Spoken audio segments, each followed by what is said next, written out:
Hello, this is the Alchemist Inkwell. It is your spiritual podcast for grounded people who have their microphones set up the way they want before they start recording, which is not me today. My bad. Well, I don't even have my microphone today, so it's okay. You're already doing better than me. I'm Emily. Hey, I'm KristaLyn, and today we are really, speaking of grounding, getting everything kind of back on track and feeling like we're moving forward, but also keeping things in mind. I had this tweet the other day that was super channeled, so I'm probably going to draw that into our astrology as well. Because this week Mercury is direct. However, Saturn is retrograde. And that's not Right. right. Mercury being direct is great. All of the stuff day to day is going to feel a lot more like, yep, we got this. We're moving again. Efficiency is back on the menu. But Saturn is reminding us, and this is how the tweet came out the other day, was write it down, because being forgotten is one thing, but being rewritten by memory is entirely another. And I posted it on Twitter because I wanted to leave that open to everybody's interpretation of, like there's so many ways you could take that. But it is important as we're going into this time to make sure that you're clear with yourself on where you stand, on what's important, and what your values are, what causes you feel drawn towards. It's also important to make sure that in posterity, you're not playing a game of telephone with your future self or a game of telephone with those who come after you and build upon what you're establishing. Saturn retrograde is saying, hey, those foundations, we just laid them. Let's let the cement dry and make sure that any like footprints or paw prints that got stuck in it also get filled in before we start building the rest of this structure. And like I said, we have through October with this retrograde, and then the starting to build the structure post shadow phase is through next January. So this is a ton of time. If there's one thing Saturn is totally okay with you doing, it's taking your time to really think something over until it has curated enough. So no pressure, as many people tend to feel with like a Mercury retrograde, which is a quicker thing. This one is not pressure to get it done right now. It's pressure to remain authentic and in your integrity. It is a standard to be held and upheld. So I really don't know why I had to start off with that as like the first thing we dive into, but I hope it resonates. I hope that it's helping you realize that what you believe in, what's important to you, is worth the investigation and is worth the research to create a value and a belief system that supports you, regardless of what comes up in your life outside. Absolutely. And I think it's really important too. Retrograde tends to be a scary word because Mm-hmm. of Mercury retrograde. Everyone's like, no, like we don't want it to go retrograde, which is fair. Like we totally understand that. That being said, though, the energy of this, especially when I look at it, it's slow, it's contemplative. It is, hey, let's think about it. Hey, let's work through it first before we act on it. Which is not any of the negative air quotes things that we have come to associate with like any retrograde. Mercury retrograde, Venus retrograde, especially Venus retrograde, is brutal. Mm-hmm. But this is not that energy, at least from what I can see in it in the Mm-hmm. space. And making plans are okay, and it's a very much a make a plan energy. So yeah, we've entered into it. We're officially there. If you're sitting in it, if you're starting to feel pushed to make plans, or if you're starting to feel pushed to really like think things through or really get contemplative, yes. Yes, this is that time. Yes. And in fact, even more so, because with this, let me just double check what I'm saying here, because I know later this month, and I'm double checking if it's this week or next week, we also have Neptune, which actually at the end of the month, very end of June, will also be going retrograde. Now, Saturn and Neptune are really far out there. So again, that's going to be quite a long retrograde, which we'll talk about more. But the point of bringing it up now is just to know that sometimes going inward is not the worst thing that can happen. And I had a TikTok question today about explaining retrogrades a little bit. And to that person, I hope you're listening now. I'll try to cover it in a minute on TikTok, but the brief is basically a retrograde isn't the planet suddenly turning and cursing you. It's the planet slowing down from our perspective and appearing to go backwards. Truly, by observation, that is all that's happening. Now, interpretively, and this is drawn from Vedic astrology, but I love it as a great image to remember, is for the personal planets such as Mercury and Venus, this is also the time when the planet passes between the sun and Earth. So as the planet is closer to us, so our experiences are closer to personal rather than more external. So it's a time of going inward. Neptune, a time of developing your own faith, your own peace, your own sense of spirituality. Saturn, a time of developing your own structures, your own values, your own things that will support you as you go out into the world and help to establish other structures. It's the microcosm that supports your macrocosm when you then turn your actions external. And that's really all it is. Yeah. Which is actually really helpful. Sometimes Right? it's a pain in the ass, but it's Well, the curtain just fell. I'll fix that in a second. But it is still very, very helpful. mhm. Yeah. Yeah. And so as again, Mercury is direct and we can celebrate in that things that we're feeling quite personal and things that were being redressed for us are now moving forward. And that's something nice. We're actually in this week going to be laying the final foundations on the post shadow phase of Mercury retrograde. So that curtain falling was actually nice. It gave you more light in your room. Oh, it kind of did. I was Yeah. like, actually, it's not too bad. So for everyone who isn't watching the YouTube, or maybe if you are, I'm at a B&B right now. So everything is a little bit wonky for me on this side. So if I sound weird, that's why. If I look weird, that is also why. Just for reference, I was like, oh, the curtain fell because it was like a light on my face. And now it actually looks kind of better in here. So we're going to leave it. But Yeah. yeah. I love that. Yeah, so there's a lot of interesting energy coming up this week, and there is a full moon coming our way, which is Mhm. exciting, because it's the first full moon since eclipse season, so we actually get to shed things, which is really nice. Mhm. Plus, we're out of retrograde and all of that, so I just kind of want us to dive in on that space, I think, because there's a lot of astrology stuff and a lot of energy stuff that we see coming up that we can really take advantage of. So. Yeah. And it is a full moon in Sagittarius. And Sagittarius, one of the key words that I love associating with Sagittarius and I love having a reminder of, especially these days, is optimism. So this episode brought to you by the word optimism. We're going to really lean into that. And if you want, I can start kind of talking about the transits going on around it and leaning into the actual energy of the full moon. And we can have a discussion on that if you'd like. Yeah, let's do it. Awesome. When is the full moon? What's the specific date? So I want to start with Mercury coming into Gemini again, because Mercury will be perfect. direct and domicile in Gemini. So I will be looking to make Mercury talismans. If you're looking into writing goals or signing contracts or all those mercurial things, taking nice travel trips and things, then that's a good time for travel because this full moon is also in Sagittarius, which is ruled by Jupiter. And Sagittarius is the journeyer of the zodiac, which is fun. On the 10th, Mercury is going to trine Pluto. This happened before in late April and then in late May when it was retrograde. So on the 25th of May, anything that came up around that time is probably going to be getting its final pass now. And this is just an effortless integration or application of internal transformation in your values, your finances, just money beliefs that may have been limiting you that now you're actually seeing the results of having pulled or released. So that's actually kind of nice, right? Yeah.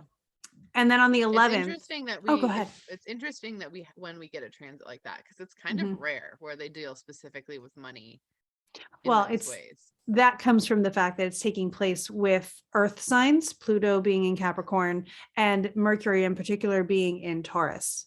Taurus likes the resources. And I bring in finances and money because it just feels like these two energies, and it can show up in any kind of resources or governances or things like that. Mercury brings it really personal. So the typical archetype you'd go for is, oh, your personal resources. That would be something that you use in the context of finances, food, all those things. Yeah. Yeah. It's just very interesting. Like, oh yeah, astrology even supports you there. And I feel like sometimes people really disconnect the physicality of money from the spirituality that is astrology. And like, it feels very separate, but there's even transits that support that, which I think is really neat.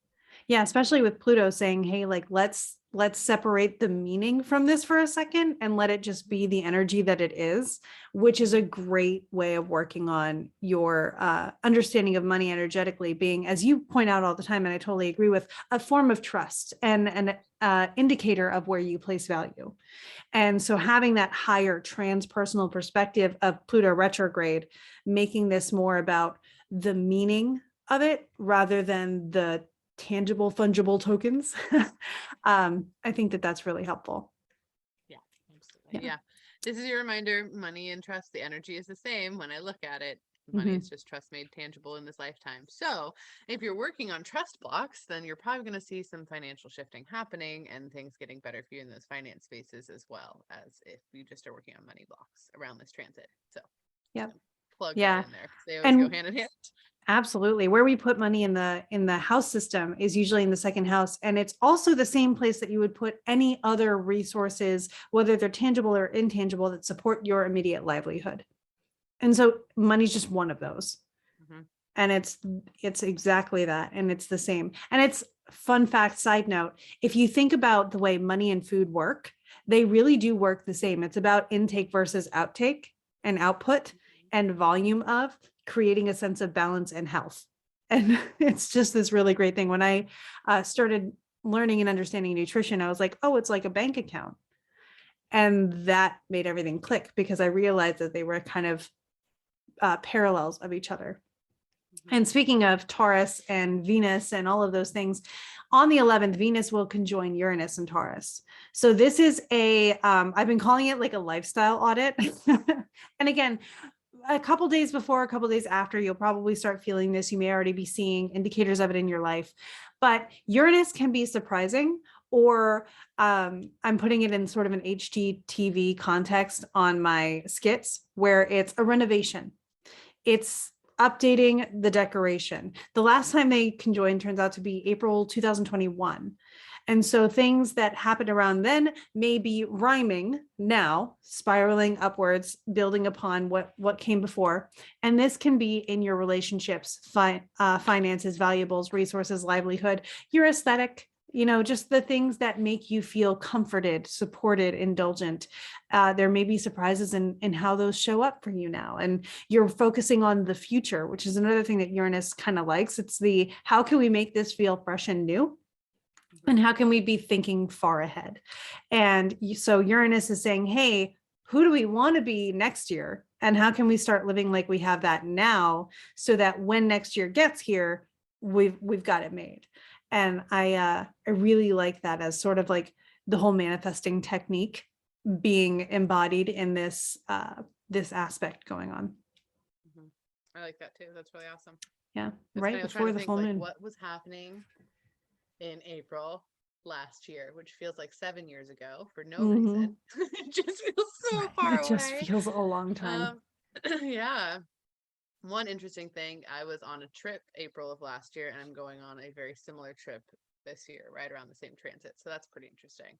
But it was just, whenever you say that, I'm like, like the energy does feel similar, and I totally get that. But like tangibly, I always try to think of what that is. So I encourage all of our listeners to do the same, because I think you'll be surprised. Well, and I encourage listeners to keep a journal, because then you have record. I do this every day. I actually have an astrology planner. So I see the transits, I write down what happened that day. And then next time the transit happens, I can go back to the last day, see what I did that day, and see how the story is unfolding, because that's really what it is. Yeah, that's really cool. Yeah. And then on the 14th, to answer your question, finally, on the 14th, that is when the full moon in Sagittarius occurs. It will be at 7:52 a.m. here on the East Coast. So if you're someone who likes to do full moon things at night, you will be totally fine. I'm going to double check some nitty gritty details here, but you'll be totally fine doing it either that night or the night before. Pick whichever one works best for you. Because if you think about the full moon and the window of opportunity for it, You have, if you want to get the increasing energy of a full moon, which is not where I would normally place myself, just thinking about electional astrology and astrological magic and stuff, I would do it in the separating energy because the energy is there and you could take it and do things, and it's not as afflicted when it's separating, because technically the moon is in opposition to the sun. That's an affliction. So in astrological magic, we wouldn't be creating any talismans for that because it's afflicted. But if you're doing releasing and these other practices, you could easily do it the night after. So you could do it on the 14th, or you could do it on the 13th, because the moon is considered to be full for as long as it is within that 15 degree on either side of the sun. And that gives you a day, give or take, on either side. So that's why I usually consider it like a 3-day process or a 2 or 3 day process. So it's, if you've seen this on the 14th, you haven't missed it. If you've seen it before the 14th, good job, you get to pick. But yeah, so as far as like the timing thing, that's where I would put my energy, and you can do what feels right for you and what feels appropriate to your purposes, taking care to just be aware of everything. That's all. Yeah. It's interesting that you say that. When I used to be, I don't know if I've talked about this on this particular podcast before, but I used to be a very actively practicing Hellenic polytheist, or practicing a Hellenismos, which is the modern revival of the ancient Hellas religion. And I did that for a long time. I don't do it anymore, but they have a 3-day, essentially monthly holiday over the course of the full moon. And the first day is to release things, and you like take your jar and which was filled with last month's food stuff that like kept you safe and all this stuff. It's dedicated to Zeus.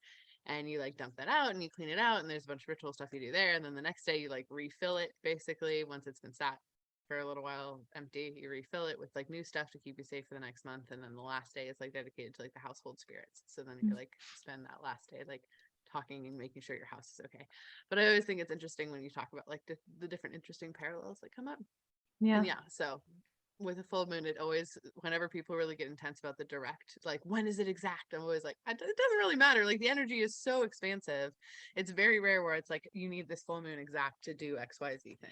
Well, and I always feel like if you're getting that drilled into the details when you're just trying to align yourself with energy, you're actually creating so much attachment to the details that you're taking yourself out of alignment with the energy, because it is about the energy verifying and validating your experience as much as it is about you bending your will to the universe, or, there is a balance of both.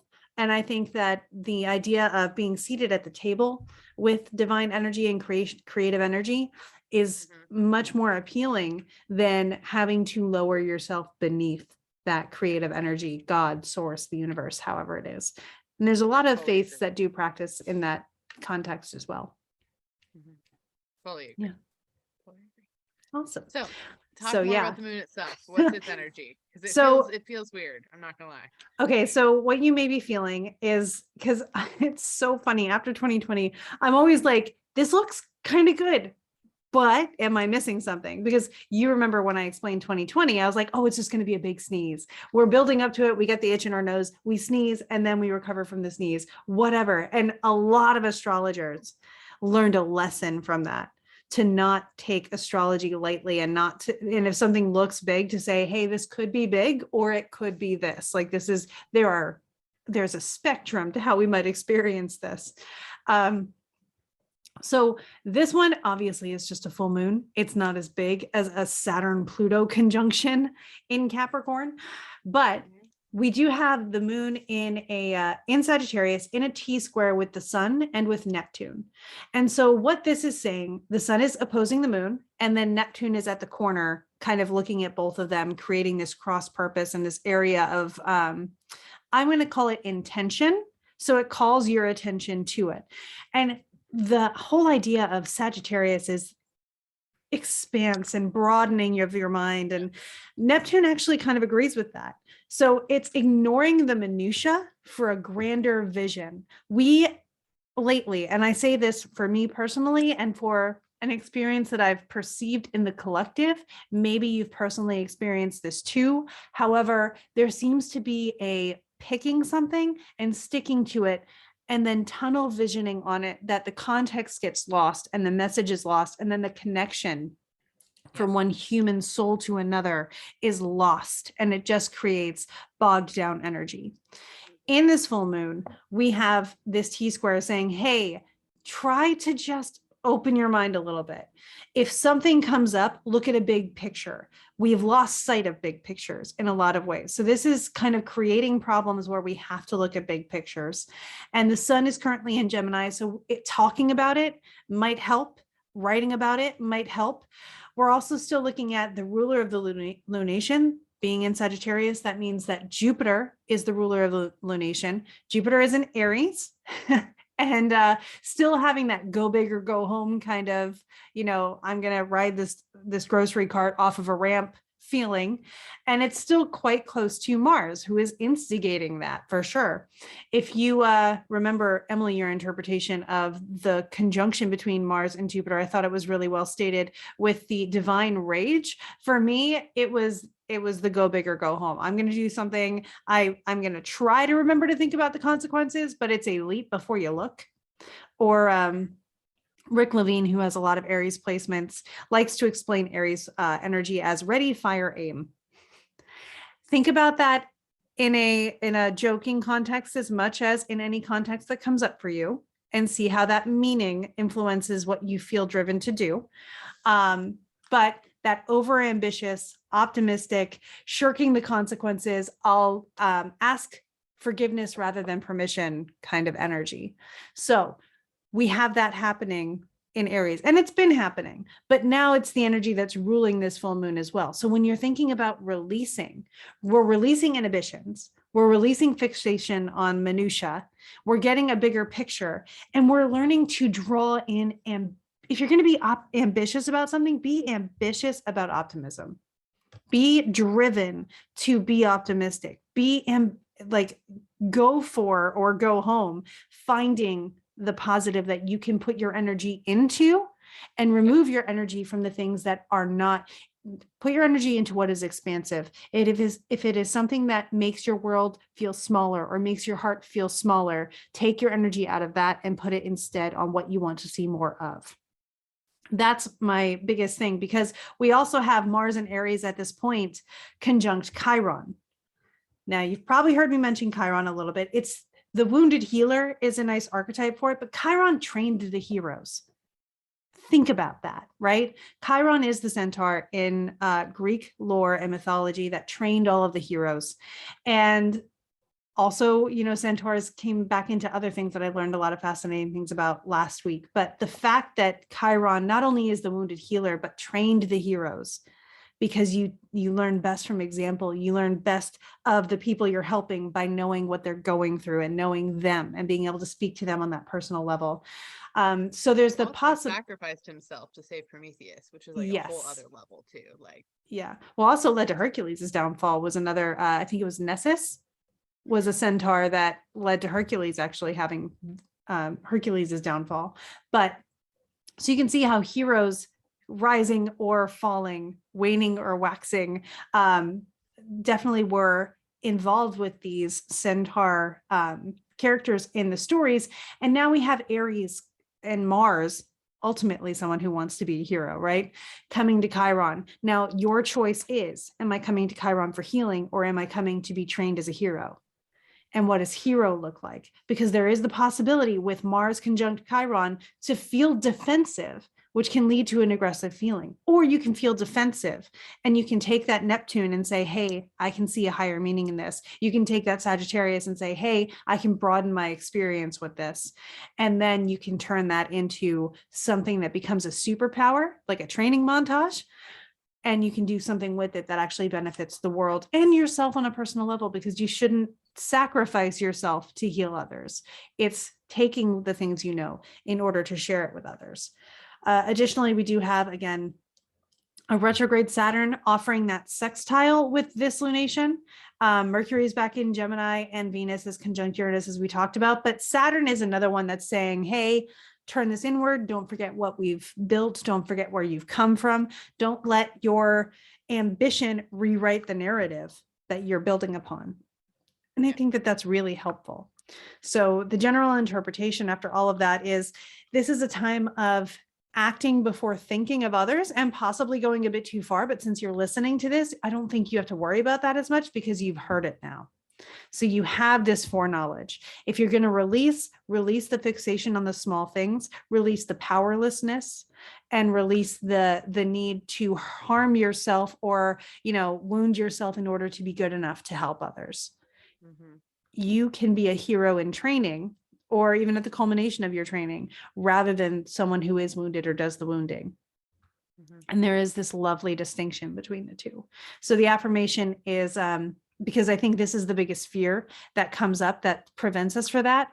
The affirmation is, what is for me will never miss me, and I will never miss it. Even though things seem to be going really quickly and moving really quickly right now, you haven't missed anything, because if it's for you, it will call you, it will wait for you, it will make you move.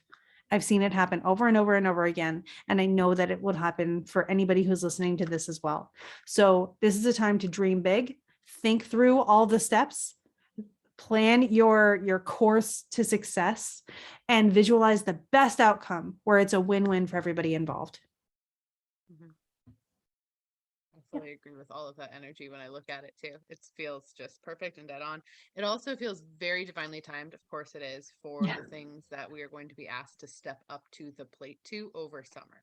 And as I look at the energy, there's a lot of that, like, oh, guess what? You have to step up to this. Oh, nope. Yep. Collectively, we have to step up to this. Individually, we have to step up to this. So this is the moon to release anything that is stopping you from being able or willing to step up when you're asked to.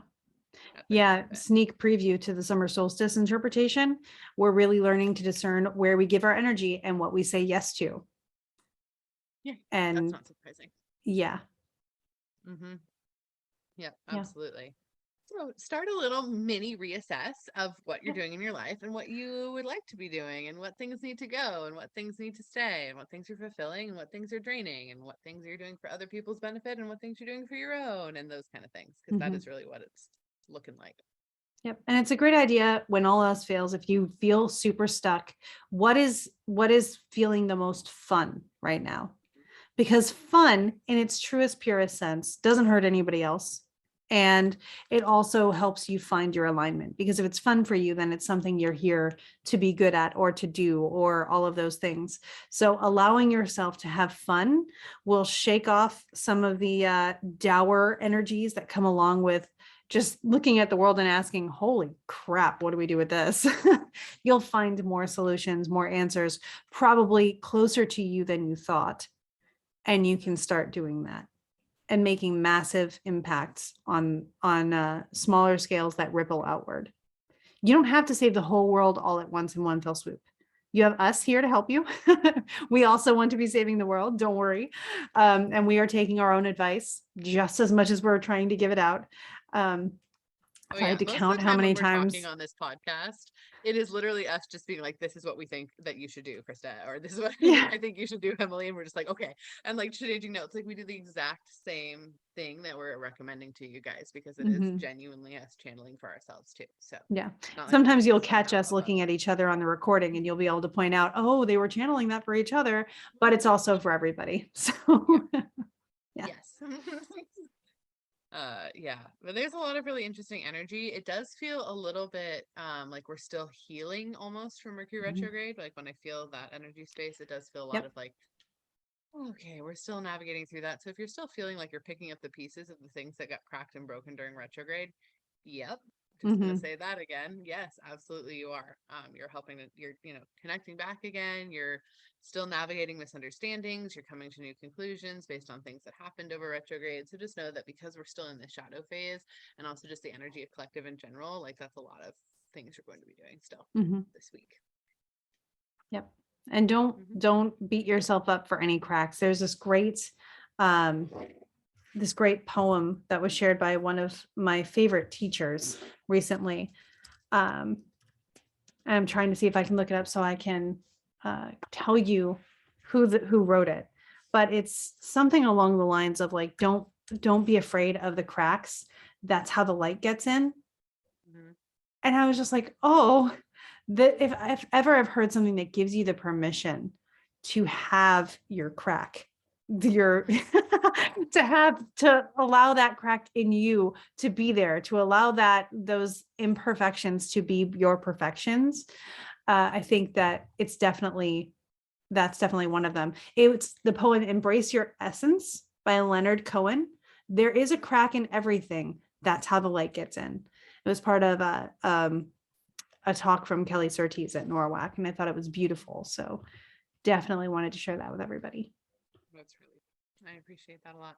Also, Krista has a very big announcement, and I we do. will have another big announcement next week too. So we have a couple announcements coming up for you, but this announcement I'm prompting them to You're make such a good because friend. they need to celebrate themselves. So Krista, do it. Oh my gosh. Okay. So if you've been following me on Instagram, Facebook, or Twitter, you've already seen this announcement. I need to get on posting it to TikTok. I haven't been able to say it out loud without kind of squeeing yet, but many of you know that both Emily and I have passions for storytelling, and I have drawn that into my astrology practice in a way that has gained some recognition, and I've spoken on it a few times, and I've really started to structure it into a practice and a method and a technique that has been played with a little bit in our Forgotten Storytellers program, but is expanding to be an even more astrologically centric, fun thing to do, incorporating astrology, magic, and healing through story. And I get to give a talk that's going to explain a lot about it and preface the book that I am writing on exactly how to write a story in this way. So you'll be able to access that as well. And this talk is being given at this really incredible astrological magic conference called Astromagia. It is Astromagia 2022. I am one of the speakers, and I could not be more thrilled and honored. This is a culmination of things that are beyond what I could have dreamed of. And I use it as an example of how post-Saturn return, you look back on Saturn return and you're like, oh, thank God I didn't get what I thought I wanted my whole life, because this is better than I dreamed. And I could always talk about that too. But this will be the weekend of October 8th. And I do, in my little links on all of my social pages, have a coupon code or a special code for anybody that wants to get 15% off of the conference. So you'll be able to access that. And yeah, I'm a speaker at an astrological conference, and apparently that's a good thing, because my phone was just like, yeah, you are, and did a little fanfare for me. So It's a super good thing. It's also like the #1 like astrological magic conference at period. and it's virtual. So it's that's virtual. really good. Yeah, I'm going to be speaking alongside and in the same program as literally everyone that I admire in the astrological magic world. And I have to give out the strongest sense of gratitude to JD Kelly for organizing it, making it happen, and being such a magnet for these wonderful minds and allowing me to be a part of it. Yeah. So if you're interested in astrological magic, if you want to hear Krista's talk, go ahead and check that out. It is so exciting, and I could not be more stoked for you. Probably going to be the giddiest speaker that weekend for sure. It'll be amazing. It'll be amazing. But thank you all so much. We hope that you are really being like kind to yourself over the past couple weeks, and that you're really honoring yourself as we're navigating through all of this fun stuff that's coming up. Yes. Thank you for being here. Oh, what? Also, pitches for the Forgotten Storytellers are still open as of the rest of June. So if you have a story that you'd like to pitch to us, that is still available, and you can still reach us with that. Forgotten Storytellers at Gmail, or just go on the link in our bios or wherever you find us, and you'll be able to pitch us there. Yeah, ForgottenStorytellers.com. That's it. That's the link. Go there, ForgottenStorytellers.com, and you can pitch us. But yeah, if you have an idea for a high vibration story, fiction book, it is fiction book. We don't do any nonfiction, and we don't tend to do any fictionalized memoir sort of situation. So if it's like your life story, but you'd like to make yourself a character, it tends to be not what we're aligned with. So it's like fiction ideas, novel ideas. And yeah, we help you write them in alignment with your astrological divine timing, your higher self, and your spirit guides. And it is real fun. It is so real we'd love fun. to have you. We would love to have you. Absolutely. Yes. And we hope that today and for the rest of this week, you head out and you go make some magic. I don't know how that one was. We started at the same time in my headphones. Guys, I hope that was as good for the recording as it was in my earphones, because wow. I'm going to go that it was. Yay. Yay, go us. Amazing. Bye, everybody. Bye, guys.